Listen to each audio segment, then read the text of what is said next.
Welcome, Impactful Parents. It's time for the Impactful Parenting Podcast, where I give you parenting tips and resources to make you a more impactful parent to your school-age child. I am your host, Christina Campos. Welcome, Impactful Parents. Today we're going to talk about when your son wants to wear a dress. As parents, our unconditional love for our children means we strive to support and accept them for who they truly are. But what happens when your child wants to go down a path that you don't want them to take? And many heterosexual moms and dads are facing new parenting territory as children are becoming vocal with their needs to express themselves in untraditional ways. So let's talk about it. Today, we're going to be giving tips to help parents navigate the situation and support their children to cultivate an LGBTQ friendly home. Hello, my name is Christina Campos. I'm founder of The Impactful Parent, and I help parents to school-age children turn their chaos into connection with their adolescent. I'm a mom of 4 kids, a teacher that has taught every grade from preschool through high school, and today I help moms and dads like yourself to navigate that exhausting, confusing, frustrating, but rewarding world of parenting. So welcome to The Impactful Parent. And today I have a very special guest. His name is Rodrigo Bravo. Now, Rodrigo is a parenting coach, a mediator out of the state of Texas, and most importantly, he is a dad of an LGBTQ son. I am very grateful to have Rodrigo on The Impactful Parent today to talk about his experiences raising a son who wears dresses. But coming from a very traditional Latino machismo background where boys aren't supposed to do that. So thank you, Rodrigo, for being here today and sharing your story with us.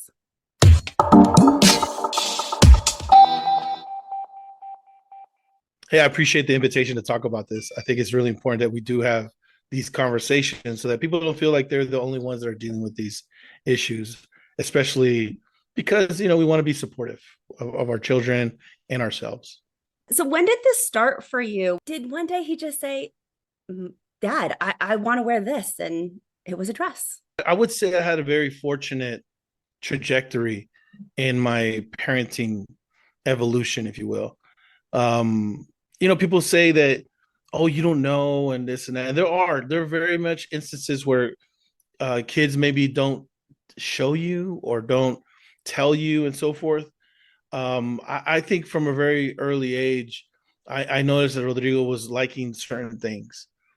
And at that point, I was still very much into my whole Latinidad, which in a very immature way means that I was very into my machismo.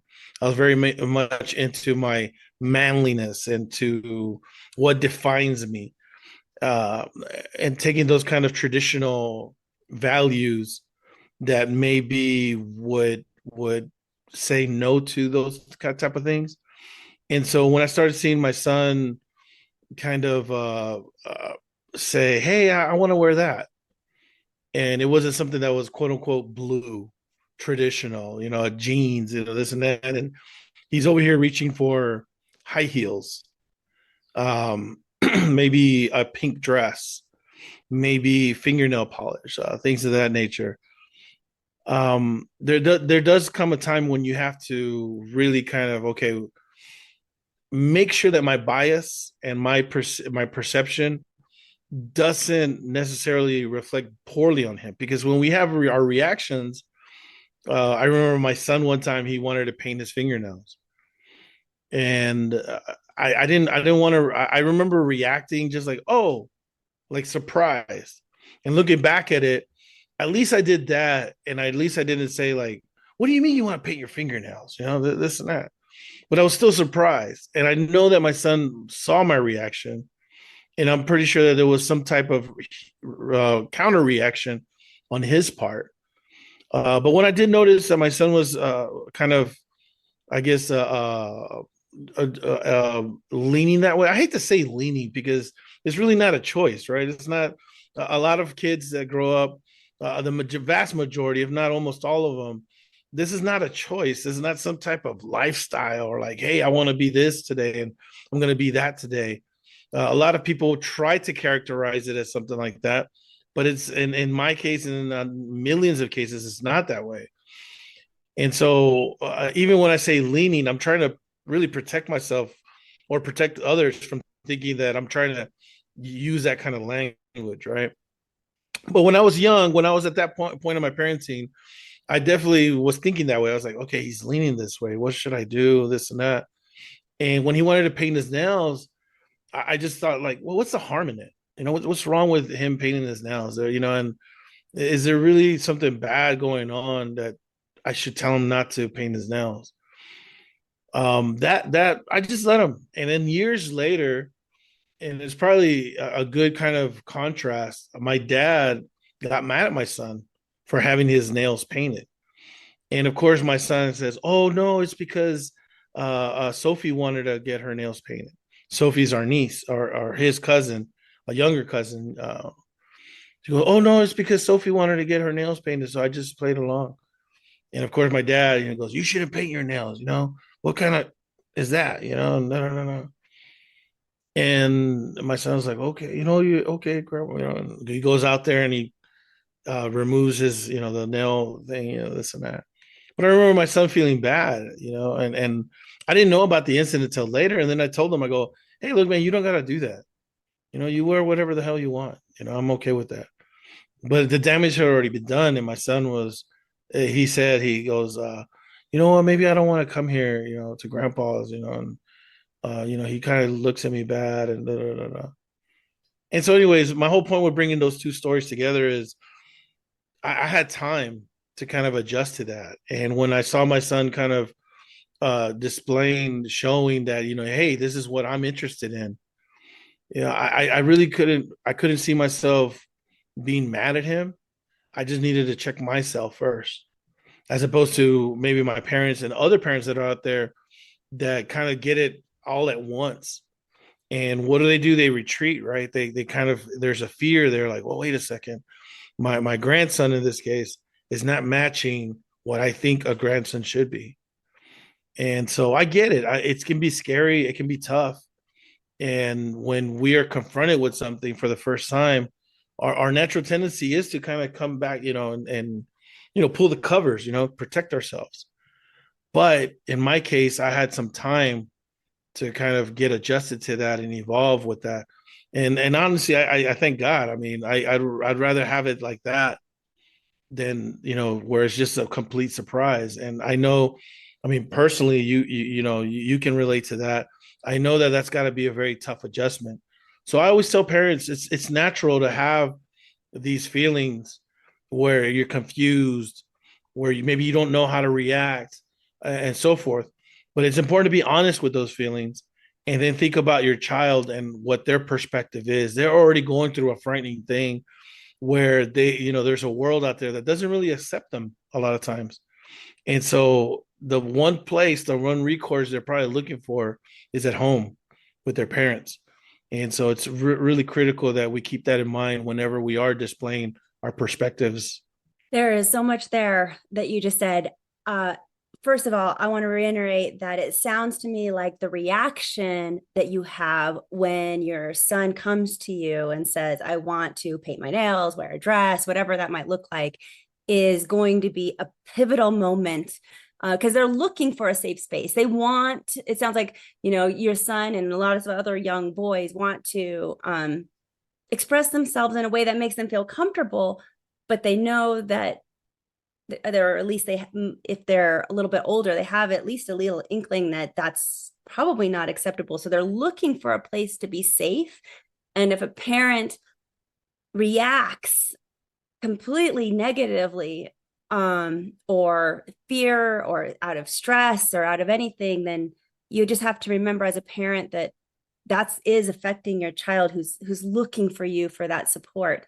That doesn't mean that you can't, like, if this has already happened and you've listened, like, you can't backtrack. I really believe that you can go back and backtrack and talk to kids and correct yourself. But if you have an opportunity like you did to see a gradual progression and be able to prepare yourself so that you can react like a little bit more supportively, then that would be the best way to do it. Like, really, that would be a really good tip to do. Yeah, again, I was very fortunate to have that experience. Some of the parents that I work with they don't have that, or they're in denial, and then once it comes full front, then they want to counterattack, and say, oh, it's just a phase or this and that and da da da. And it's those first encounters, those first interactions are very important, and they're going to set the base for the relationship, at least for the short term, but possibly for the long term. It's super important that even if maybe let's say you're not supportive of it, to let them know that at least they have a safe space. I know this kind of maybe contradicts itself, but you can still, if you feel a certain type of way and you're getting adjusted to it, at the very least, they should have a safe space, their room, their home, some place where they feel like, hey, I can be myself. I can do this, do that. I know that for my oldest, it was a gradual pace where he started, painting his fingernails, wearing a little wig, maybe wearing something that was floral, if you will. My son now, he loves Hawaiian shirts. He looks such like a grandpa sometimes, but he loves Hawaiian shirts. And that's his stilo. That's what he likes, whatever. But he started doing that, and it was very counter what the trends were, and counter what I like. I wear polos and khakis. I'm very straight cut. I got my jeans. I'm very the prototypical kind of Mexican guy, if you will. And my son started wearing these kind of what I would consider, offbeat, and eccentric look. And I say that fondly. I love the way my son dresses. I wouldn't want him to change. But it is a gradual step. It is gradual. And the most important thing was at my home, my son was allowed to be him. And that made a huge difference for him. He was able to, he started practicing his makeup. He started, wearing, different shades and this and that. And, oh, I want to wear this and wear that. And honestly, it helped for me too, because I see him being happy. I see him with his joy. His brother, I have two boys. His younger brother, he would see his transformation from like, going to school, kind of like these prep clothes or whatnot. And then, coming back home, and then he would, put on stuff and wear earrings and do this and that. It was an adjustment for both of us, but we always walked proudly with him. And so there was no issues there between him and I, saying like, hey, you shouldn't wear that, or hey, don't wear this. But again, it does take time. It did take time for me. However, for me, it took time at the very front end when he was little. And so when he started wearing, for example, one time, one of the most memorable times that I always tell people, yeah, I knew at that point, was when he wanted to wear high heels and do the Beyonce single ladies dance. That's You so remember? fantastic. Yeah, you remember? It was like I think it was like a black and white video. Well, it wasn't even that video. It was the video on Saturday Night Live. Justin Timberlake got on there and did a parody of it. It was him and two other guys. And so my son, I saw it, right? And then my son saw it at his mom's house and came back. He goes, I want to do that. And I said, you want to do what? He goes, oh, I want to do the video. And I thought, oh, the Beyonce one, right? He goes, no, no, no, no. There's a guys. They're really funny. That was his code, kind of his way to kind of like, I'm doing it because it's funny. I'm not doing it because I want to do it. Those, and I'll get back to that in just a second. I want to do it. It's fun. I was like, okay, well, I don't know. What do you want to do? This and that. And he found some heels somewhere, and he recorded himself, and he was dancing and doing this, and he was little. He was little. Anyways, the whole point of all of that is my son felt safe enough to tell me that. But I still was kind of like, what's going on? This and that. I was still, I don't want to say battling, but I'm still confronting my own biases and my own kind of way of thinking, my perspective. At that point, that's when it kind of changed. I said, yeah, there's no going back from this one. I think I remember distinctly saying to myself, just saying like, yeah, it's a safe bet at this point. I think he's, and so from there it just carried out, and what am I gonna do? It's fine with me. My other son, probably I have a much more shared lived experience with him. He likes guns, he likes, robots and cars and all this other stuff. And so, I was fine with that. And my other son, he liked stuffed animals, and he liked things like that. And then he was really into the Pokemon stuff. And so there were still a lot of common areas that he and I could share. And I think that's one thing that I would like to touch on is I think a lot of folks feel that they were not going to be able to share with their kids, that they won't have those same lived experience, especially for parents of kids that are the same sex, right? Or the same, with my son being a man, right, and me being a man, I'm over here projecting. Oh, when I was your age, I did this and that. Oh, I had, and so we kind of have this natural tendency to see our kids grow up the same way that we grew up. And so I think it can be tough if you're presented with a different version, right? And you're thinking, wait, I'm expecting you to grow up this way, but you're going to grow up that way. I think that can be tough. But again, it's just about confronting your own biases and making sure that you do provide a safe space for your child and not necessarily hold your biases higher than you do your child. I find it interesting that your son even made excuses for himself to kind of minimize how important it was to him. And you said this a couple of different times, whether it was his nails to his grandfather saying, "Oh no, it's because of my cousin," or with the Beyonce video saying, "Oh no, it's because it's funny." Because I think those are good things for parents to identify and say, all right, they're they're trying to make me more comfortable by minimizing like how important it is to them. And I think that's good to see that.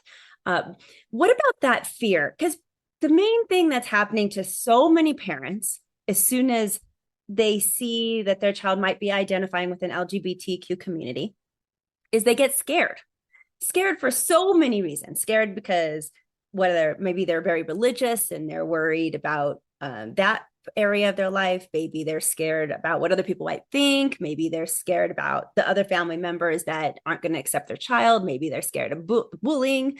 It's a very difficult path. So there's a lot of fear behind this subject of being a parent of an LGBTQ child. So how do you deal with the fear of your child wanting to wear a dress?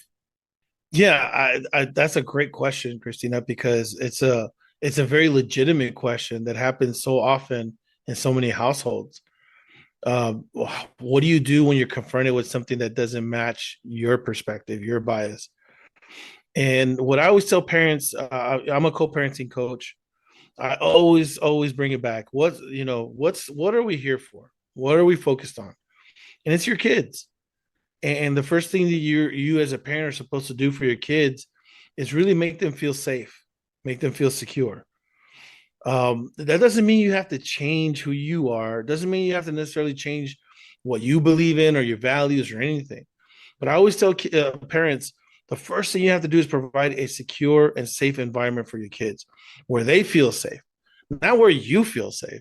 You're a grown ass person. You can deal with these things. You've already been through your childhood. You've already been through your teenage years or so forth, and hopefully you've grown up and you've dealt with the trauma that you've already had and XYZ, right?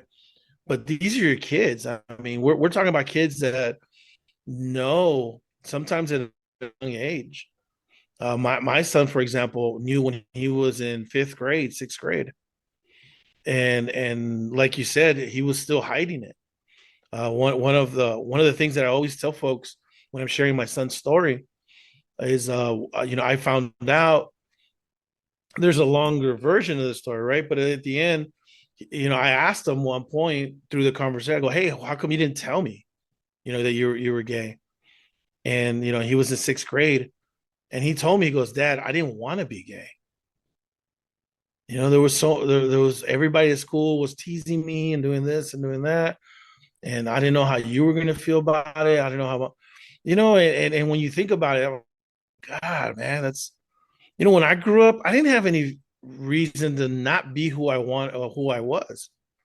I grew up super privileged in that sense. I was this young little Mexican boy running around, having fun, playing basketball, listening to rap, participating in quinceañeras. And here's my son struggling with who he is, with the very core of what is makes him him. And he didn't want to be that. And so just imagine, I'm here thinking, okay, I'm trying to do the best that I can with my son, providing a safe space, a secure space. And he still has to deal with everything that's going on outside of that space, outside in the world, at school, with other family members and such. And so I think I wanted to share that small tidbit of a story with folks right now, because it just goes to show how critical it is that you are that foundation, that you're that safe space. Again, I get it. It's going to be hard. We a lot of folks have values that maybe don't align with that, and I get that. And you have biases that, hey, guys shouldn't wear dresses and girls shouldn't wear pants and so forth. I get that. But right now, that's not the most important thing. The most important thing is to make sure that your child has a safe space, a secure space that they can go to, that they know, hey, you know what? The whole world, it seems, might be against me, but man, at least I got home. At least I got my room. At least I got my own little space there. And so that's the first thing that I would tell parents that maybe are getting adjusted to that, is to remind them that it's their obligation as a parent to provide that space, to make sure everything else, I get it, and it'll come eventually, and you'll have to meet that and your child, and y'all will have to talk about it and maybe compromise and do whatever the case maybe you got to do. But at the end, the first thing you got to do is protect your child. And if you're not doing that, you're really not being the best parent that you can be. Those are very powerful words. And for those of you who don't know, I also have an LGBTQ child. My child is trans. So I went through something similar, but not exactly, which is why I wanted to bring you on, because my child was biologically female and is now identifying as a male. So we did go through a transition where they were wearing binders and looking more masculine. However, I don't feel like it's the same, which is why I wanted you here, because for a girl to dress up like a boy, she becomes a tomboy, and it becomes I don't know, it's just a little bit more socially acceptable to the outside world than it is for a little boy to wear a pink dress, or and pretend they're Ariel and or something from Frozen. It's just complete. I think it's different. And although it does have the same fear undertones and things, but I do think that it's important for me to mention that I know that this goes the other direction. And there's a lot of fears coming for parents that have biological girls that want to dress up like boys. But I just don't think it's quite the same. And so I'm glad you're here talking about this. One of the biggest things that I think parents worry about is that outside world. So if you can suck it up, your own feelings, and yeah, I had to suck up those own feelings of fears and trying to create that safe space. So I was holding in 1,020,000 emotions inside to create that safe space for my kid. If you can get that, now you got to deal with the outside world. Whew. That is scarier to me and a completely different ballgame, especially when it comes to vocal family members who don't agree with your child's new choices. So just briefly, do you have any tips for parents who need to deal with that kind of situation? Yeah, I mean, I'm going through that myself right now, and it's going to be a process, and sometimes that process will never end. I'm a firm believer in boundaries and borders, and we've talked about that before in previous discussions, Christina, and I think it's really important to bring up as well right now. You have to set clear lines, some boundaries and some borders, and boundaries is like, hey, I can accept this, but we're gonna, push back and forth and this and that. But then there's a clear border, there's a clear line. Hey, you cross this line, there's gonna be consequences to that, and it's tough. It's very tough. My position with my son, I'm his dad. I'm here to protect him. And so if one of my family members is deciding, hey, you shouldn't do this and that, I'm very clear with them and I tell them, hey, look, this is how it's going to go. If it's not, me and my son will leave. This and that, da da da. If not, we leave. If not, this and that. Again, I'm not here to impose my values. My son is not there to impose his values. We're not here to change people's minds at all either. We're just trying to have family time. And if you want to bring up this discussion or whatnot, let's set up a time where we can discuss it, but not during family time. Again, I'm here to provide my son with a safe and secure spot, not here to expose him to, whatever you think is right or whatnot. Now, I get it. There's going to be times, you feel like you have to do something. I promise you, missing a Thanksgiving dinner, missing a Christmas dinner, missing a birthday and this and that, it sucks, but it's not the end of the world. Your child's safety and security is much more important. I've set clear boundaries, clear borders with consequences with certain members of my family. And when they cross that, I let them know. And then I clearly tell them, I go, hey, this is what happened. This was what's said. Because of this, I'm not coming by for 6 months. What do you mean? And like, hey, I told you beforehand. I'm here, I'm here to protect, my son. I'm not here to really kind of coddle your feelings or what's going on or your perspectives and this and that. So I think that's really important to make sure that we have borders and boundaries and set those terms right up front. One other thing I would say is listening to your child and making sure that you take into consideration what they're going through. Maybe they don't feel comfortable at a place. Maybe they don't want to do this, do that. Listening to them is super important. Making sure that they feel respected still is super important because at the end of the day, this is who they are. This is, again, it's not a lifestyle. It's not what they chose, this and that. No, this is who they are. This is what they truly, genuinely, their being and their core. This is who they are. Even with like getting dressed up, my son, I've never really imposed anything on my son. I never did. If anything, I would say my son has actually been much more of a compromising figure in these issues that we've had, where took it upon himself and said, you know what, I'm just gonna wear some pants and a t-shirt, and that's it, and he's not gonna dress quote unquote extravagant or flamboyant or whatever, Nowadays he doesn't care, and again, I don't care. You'll see me walking with him at Walmart and you're like, this is the oddest couple ever because he's got a purse on, and he's got a wig, and he's got like little buttons, and he's got these shorts, and I'm over here just walking around, my chest out, looking to see if anybody looks at him weird, and that way I can just like, what, little Papa Bear, just waiting to get in a battle, But I think that's really the most important thing, again, focusing on your child, making sure that they are the center of what needs to happen and not the conversations that might happen or other family members out there that are maybe not as comfortable or in peace with their own biases and values. So I want to talk a little bit about the myths of this whole process of your child coming out to you in this way. And I had thought of three ones that from my experience with my child. The first myth that I thought of was they could just be experimenting. And I told myself this over and over and over again. And I think it was a way for me just to not accept what probably was right in front of my face from the beginning. But I don't know. I guess I just needed to tell myself to feel, I don't know, more comfortable.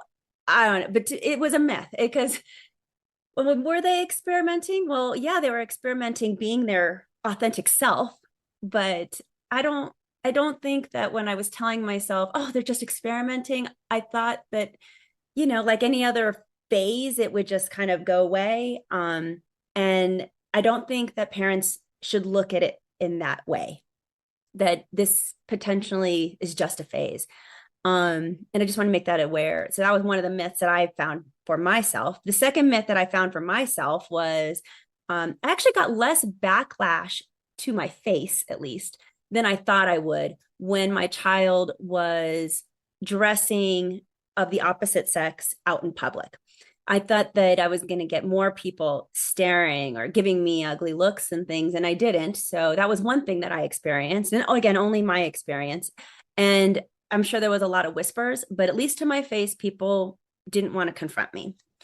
And the third thing that happened to me was I actually found that people either don't care at all or they really care a lot and they have a massive opinion about it and want to tell me.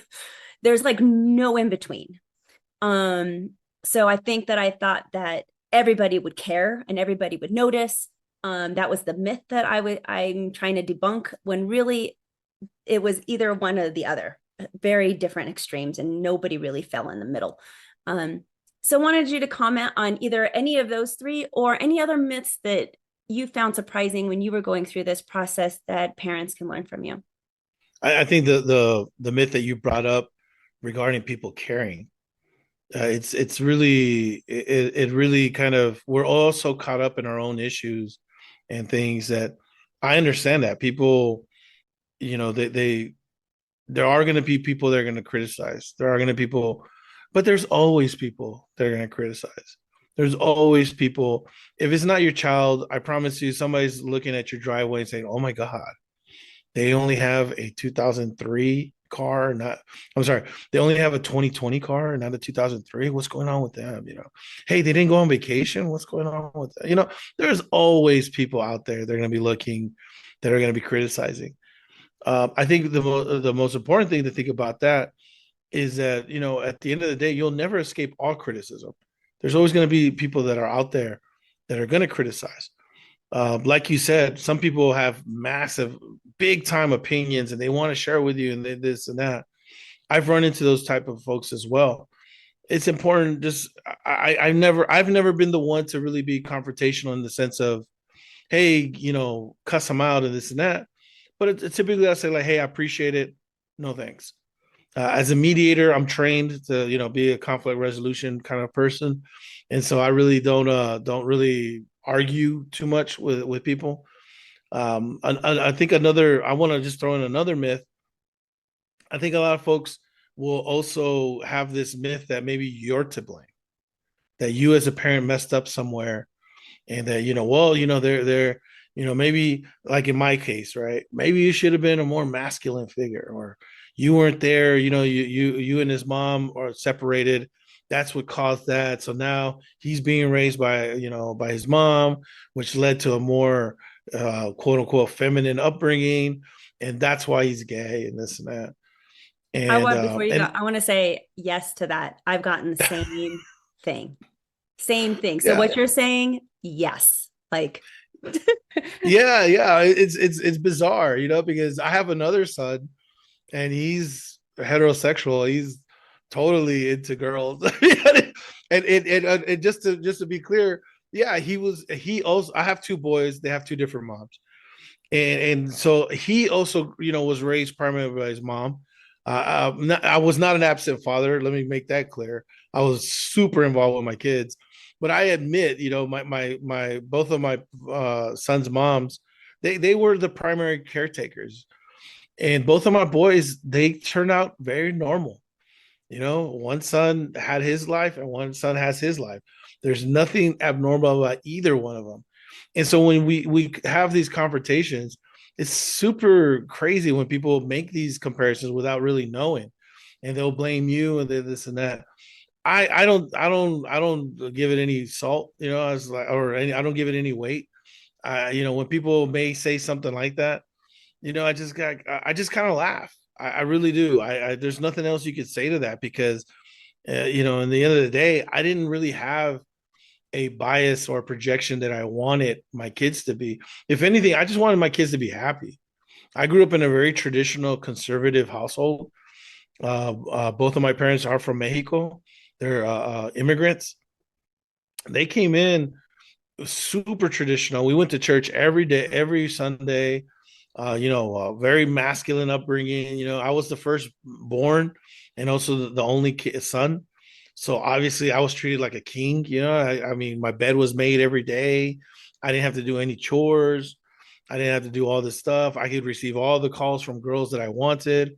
My on the other hand, my sister, she couldn't talk to any boys. She had to do all the chores. She had to. I mean, it was just, one of those insane. You look back at it now, you're like, wow. But this is a very traditional kind of setup, and so that's what I grew up in.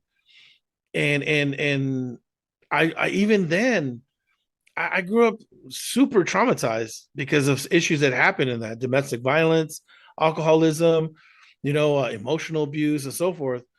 That the one thing that I wanted my boys to be was happy.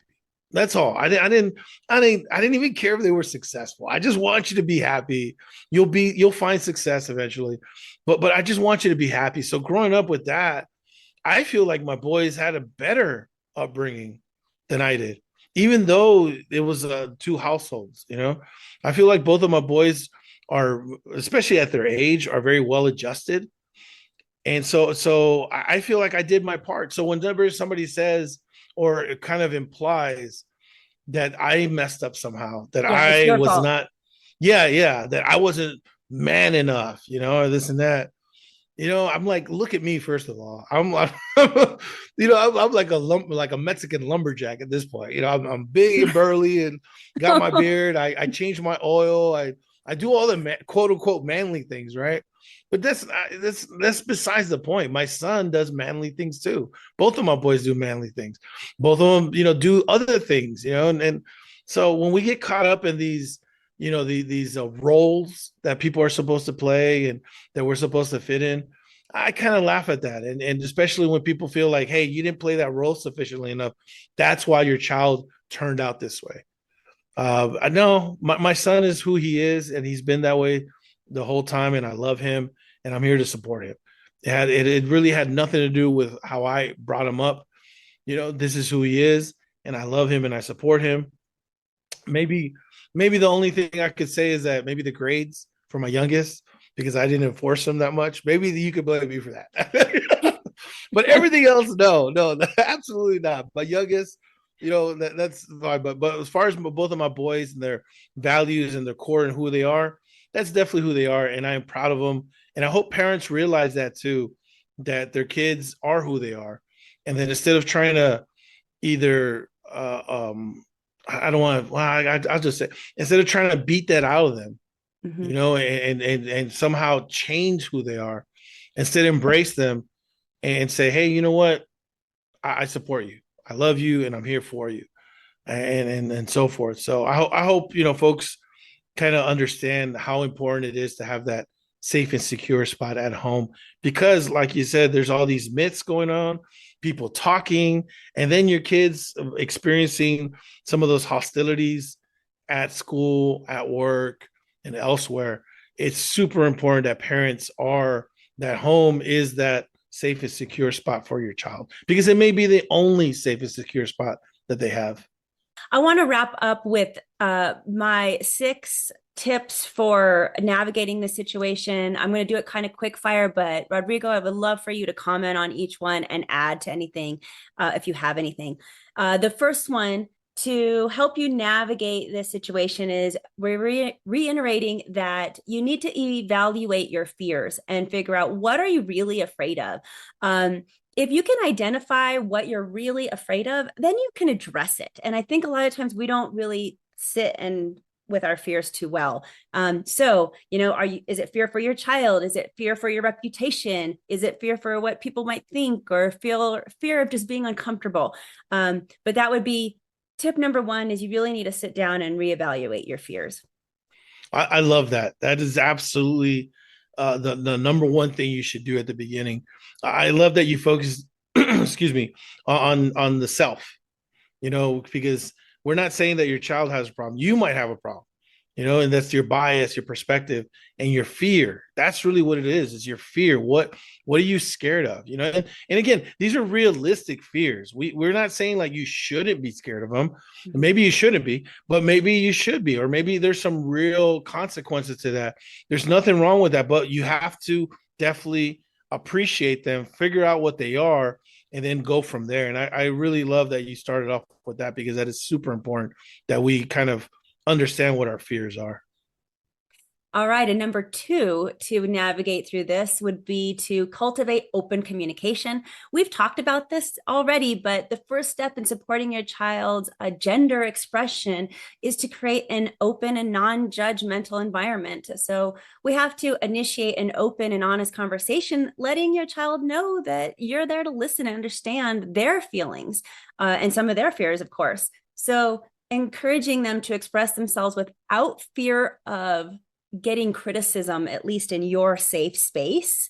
And how you navigate how to do that will be unique to every family, but I think it's really important to create the safe space. You're going to cultivate that open communication. I love that. That reminds me of a very quick interaction my son and I had, because I did have a moment where I was kind of caught off guard. He had a breastplate. And for those that don't know what a breastplate is, when you perform in drag, uh, you know, uh, uh, he can wear like a plate. This is almost like a shoulder pad thing, the shoulder pads for football. And it goes over, and basically it's like a set of breasts, right? And when I first saw it, I was kind of like, what the hell is this? And to your point, open communication means it goes both ways. If you're not judgmental, you can ask questions. It's a difference between like, you're gonna wear that, as opposed to like, you're gonna wear that. What is that? Ask questions and so forth. Because my son, as soon as I said that, my son's like, "What's wrong? You don't like it?" I was like, "I don't know what it is." What he goes, "Oh, it's a breath." And so he started educating me and telling me what it was and so forth. And so it's a two-way street. Obviously you have to develop that communication first, where you can have that. So what you said, it was critical. Listen. But once you get to listening and you'll have that open dialogue, you can definitely ask questions as well. And that's the beauty of it. When you have that open communication, and it's open and it's transparent, and there's no fear of judgment from either side, you can have these wonderful discussions where you start learning and you start educating yourself, and they learn as well. They're more open to hear your suggestions about certain things. So great tidbit there. And number three for navigating this situation would be, I think you can make a game plan for the outside world. Like, what does your child feel comfortable with? They may not want to express themselves outside the home yet, and that's okay, but what about extended family, and how do they want you to navigate people knowing, and, just making a game plan with your child together on, now you have this safe space, but when you go outside of it, what do you want it to look like? Yeah, again, great tip. Super important to make sure where your child stands as far as their acceptance of other people and how they feel. I know that my son struggled for quite a while. I would say about 7 or 8 years, where even though I knew he was gay and people knew he was gay, he still was not comfortable with that expression. And so it took a while for him to get there. Now, oh my God, he's totally expressive. He totally doesn't care. He's like out there, does his thing. I'm proud of him, but it does take time. And I think it's very important that you talk to your child to see where they're comfortable, what they're okay with, and what their boundaries and their borders are. I love that you mentioned the timetable there being 6 years, because I think we think that, oh, they'll come out in a year or even less, and it's such a long process. So thank you for that. And number four, I think you need to educate yourself to start navigating this world. So educating yourself about gender identity and LGBTQ issues, it's crucial to be an ally with your child. So how do you do this? You read books and articles, and you watch documentaries, and you engage on online activities to learn about shared experiences with other parents. So just, I think educating yourself is really important. And, like, do you know what the LGBTQ stand for? Just that alone would probably be really important for your child. I think a lot of folks, their projections are often out of ignorance. It's unfortunate. What you don't want to do is have that ignorance be projected upon your child. Maybe it's not even your child. Maybe it's your family members or friends or so forth. Super critical that we continue educating ourselves to better facilitate these interactions and relationships we have with people around us in our community. And then number 5, you need to respect and validate. So this is something that you're going to be working on with your child through this process. It's essential to validate your child's feelings and let them know that you're behind them 100%, even if you may not feel like that right away. And trust me, even coming from parenting coach here, I wasn't sure if I was 100% behind right away. It took me a while, but I did not show that. I did not waver that with my child. I wanted them to know that I was 100% behind them. And in behind the scenes, I was working on myself to get there, to catch up to my own words. And I just am candid about saying that because I think I'm not the only one. Other ways to do this respect and validating would be, using their preferred pronouns or their chosen name, things like that. Just listening to your child.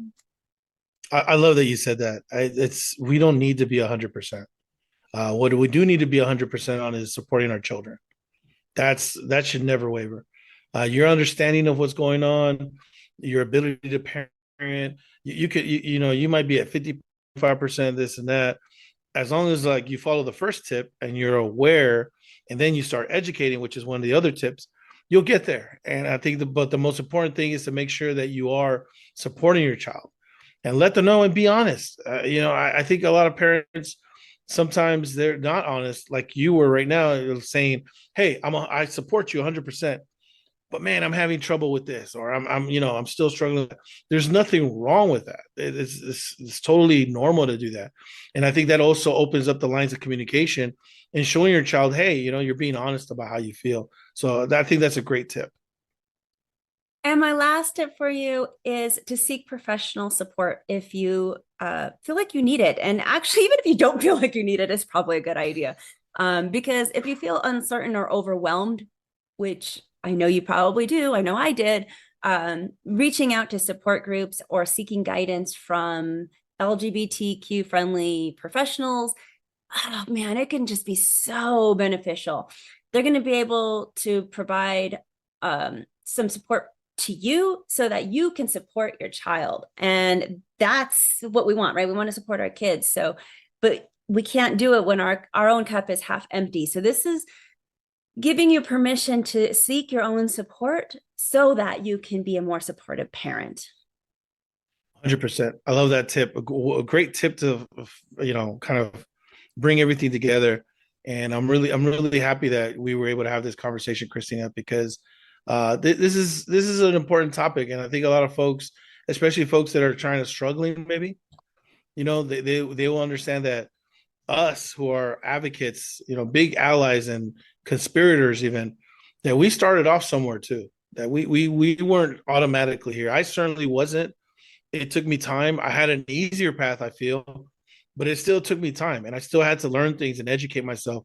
I know for you is also a different trajectory, and you had to teach yourself, and you had to come, to realizations and so forth. So I think a lot of parents think that folks like ourselves, oh man, they're just naturally there. Like, no, no, no, no. It took some time, and I want to encourage folks that are maybe in similar life pathways that they're not alone. That they definitely can do it. And if they need help, like you said, if they need professional help, hey, you're there to support them. I know that the Impactful Parent has done a lot of good work, and they're here to help parents in any of these situations that they may need some help, therapy, counseling, so forth. That way they can have great communication with their kids. Yeah, I'm certainly very happy to help people, but so are you, Rodrigo. You are also a parenting coach. And I want to mention that if you resonated with him today, please feel free to reach out to him. I will have his contact information down below in the show notes. So please reach out if you think that, he might be a good support for you. He is an amazing dad. So thank you so much for being here and sharing your story with us. Truly, your experiences are so valuable for everybody else, so we can learn from you. Thank you for joining me today. Remember that this episode is just a small part of what the Impactful Parent offers. Also available are online courses, parent support groups, coaching services, and the Impactful Parent app. So go to theimpactfulparent.com to find out more.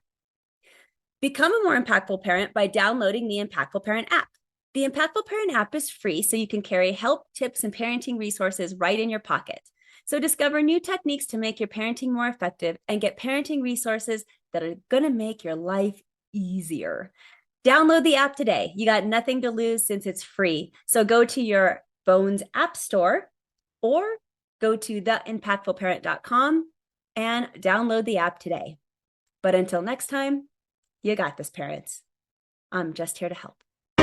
Thank you for listening today. Remember to subscribe and share this podcast with a friend. And don't forget, the Impactful Parenting Podcast is an extension of the Impactful Parent community. Go to the Impactful Parent website and download the free Impactful Parent app so you don't miss a parenting tip that can help you and your family. Thanks for listening today. So go to theimpactfulparent.com and see you next episode.